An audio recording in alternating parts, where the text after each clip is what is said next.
तुम्हाला माहिती आहे का? तुमची मुलं सुद्धा जर भाजी चपाती खायला नखरे करत असतील, तर भरपूर साऱ्या भाज्या बनवलेला हा खास पदार्थ तुम्ही तुमच्या मुलांना बनवून खायला द्या.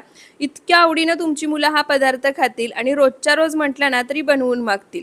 पण त्याआधी रेसिपी व्हिडिओ सेव्ह आणि शेअर करून ठेवा. सर्वात आधी एका बाउलमध्ये चिरलेला कोबी, चिरलेलं गाजर, चिरलेली शिमला मिरची, चिरलेली हिरवी मिरची आणि कोथिंबीर काढून घ्यायची. यामध्ये तुम्ही तुमच्या आवडीच्या दुसऱ्या भाज्याही वापरू शकता. त्यानंतर काही पावडर मसाले घालायचे. पावडर मसाल्यांमध्ये इथे मी अर्धा चमचा हळद, अर्धा चमचा काश्मीरी लाल मिरची पावडर, अर्धा चमचा गरम मसाला घेतलाय. त्यानंतर 2 मोठे चमचे बेसन पीठ, 4 मोठे चमचे तांदळाचं पीठ, चवीनुसार मीठ घालायचं. सर्व साहित्य एकसारखं मिक्स करायचं.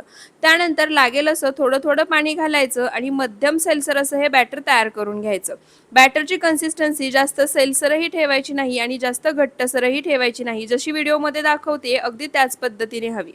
त्यानंतर गॅसवर तवा गरम करायला ठेवलाय. तव्याची जर लिंक हवी असेल तर कमेंट बॉक्समध्ये पीपी किंवा लिंक टाईप करा. लिंक तुम्हाला मिळून जाईल.